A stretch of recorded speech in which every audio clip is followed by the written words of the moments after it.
UP के हमीरपुर में encounter, STF और पुलिस ने विकास दुबे गैंग के शातिर अपराधी अमर दुबे को मार गिराया। कानपुर एनकाउंटर में वांटेड था अमर दुबे।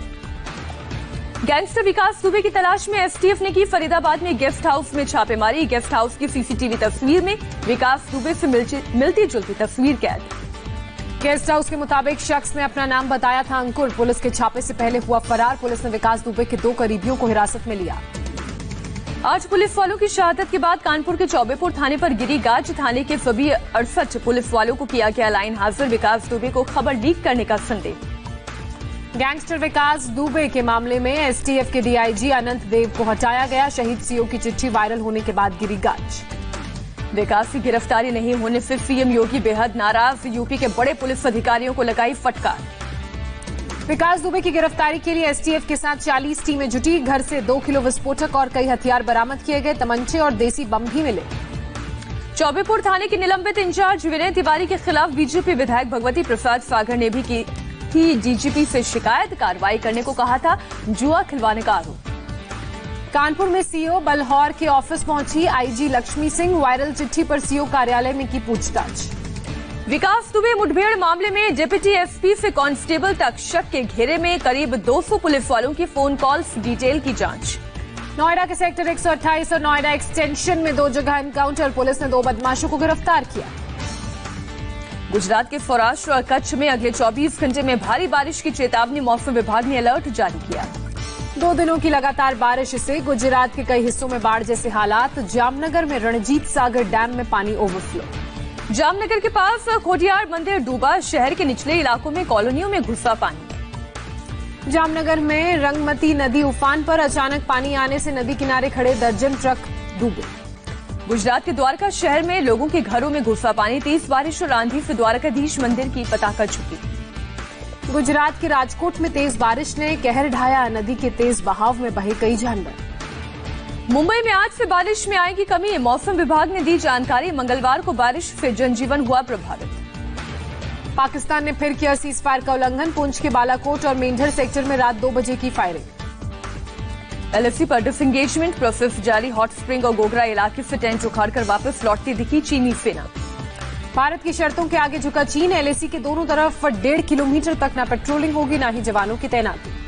एलएसी से 3 से 4 किलोमीटर के दायरे में तय संख्या में रहेंगे जवान। नहीं कर सकेंगे हथियार का इस्तेमाल। 5 से 6 किलोमीटर के दायरे में पहले से ज्यादा जवानों की तैनाती। गलवान में चीन के पीछे हटने के बाद भी इंडियन एयरफोर्स की फुल तैयारी। रात के समय युद्धाभ्यास का वीडियो सामने आया।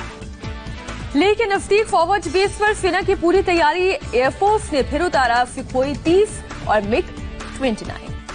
चीन ने पेंगोंग सो से 4 किलोमीटर ईस्ट में रडार लगाया। इंडिया टीवी की एक्सक्लूसिव जानकारी के मुताबिक भारत की गतिविधियों पर नजर रखने की कोशिश। पीएम मोदी के लिए दौरे की एनसीपी चीफ शरद पवार ने की तारीफ। कहा पीएम के दौरे से सैनिकों का मनोबल बढ़ा। पीएम के लद्दाख दौरे से नहीं हुई हैरानी। आज सुबह 7 बजे लोक कल्याण मार्ग पर मोदी कैबिनेट की बैठक। पहले सीसीएस की बैठक, फिर जनरल कैबिनेट की बैठक। मुंबई से आई राहत भरी खबर। 24 घंटे में कोरोना के केवल 806 नए केस। 2 महीने का सबसे कम आंकड़ा। मुंबई में एक दिन में कोरोना से 64 लोगों की मौत। मरने वालों की कुल संख्या 5000 के केवल 1 कम। मरीजों की संख्या की बात की जाए तो कुल संक्रमितों की संख्या 86,132। महाराष्ट्र में 24 घंटे में 5,134 नए पॉजिटिव मरीज। मरीजों की तादाद 2,17,121 हुई। दिल्ली में फिर बड़े कोरोना के मामले। 24 घंटे में 2008 नए पॉजिटिव केस सामने आए। कुल मरीजों की संख्या 1,02,831 हुई। दिल्ली में कोरोना से 24 घंटे में 50 लोगों ने तोड़ा दम। मौत का आंकड़ा 3,165 हुआ। दिल्ली के कॉमनवेल्थ गेम्स गांव में बना 500 बेड का कोविड केयर सेंटर आज से होगा चालू। सीएम केजरीवाल और एलजी अनिल बैजल करेंगे उद्घाटन। देश में कोरोना के एक दिन में 22,252 नए केस। मरीजों का आंकड़ा 7,19,665। पिछले 24 घंटे में कोरोना से 467 मरीजों की मौत। मरने वालों की कुल तादाद 20,160 हुई। बिहार में एक दिन में कोरोना के 385 नए केस। राज्य में कुल आंकड़ा 12,535 तक पहुंचा। अभी तक 97 लोगों की मौत।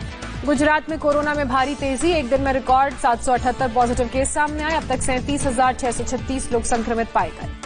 गुजरात हाईकोर्ट आज से 3 दिन तक रहेगा बंद। 7 लोगों के पॉजिटिव पाए जाने के बाद फैसला। पूरे परिसर को किया जाएगा सैनिटाइज। यूपी में कोरोना का नया रिकॉर्ड। 24 घंटे में 1346 नए मामले सामने आए। 18 लोगों की मौत। 30,000 के करीब पहुंची मरीजों की संख्या। नोएडा में कोरोना के 115 नए मामले सामने आए। गाजियाबाद में भी एक दिन में 149 लोग पॉजिटिव पाए गए। कोरोना की वजह से सीबीएसई ने 9वीं से 12वीं तक के छात्रों को दी बड़ी राहत। 2020-21 के लिए सिलेबस में 30% तक कटौती। ब्राजील के राष्ट्रपति बोल्सोनारो को हुआ कोरोना। खुद संवाददाताओं से बातचीत के दौरान ऐलान किया, ले रहे हैं हाइड्रोक्सीक्लोरोक्वीन दवा।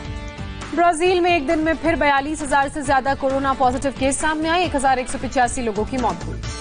महेंद्र सिंह धोनी के जन्मदिन पर हार्दिक पांड्या ने दिया सरप्राइज। रांची में उनके घर पहुंचकर दी बधाई। कोरोना काल के बीच आज से इंटरनेशनल क्रिकेट की वापसी। साउथहैम्पटन में खेला जाएगा। इंग्लैंड और वेस्टइंडीज के बीच पहला टेस्ट। दर्शकों की नहीं होगी एंट्री। नमामि गंगे प्रोजेक्ट की मदद के लिए सामने आए वर्ल्ड बैंक। 3,023 करोड़ रुपए की मदद देने के लिए तैयार।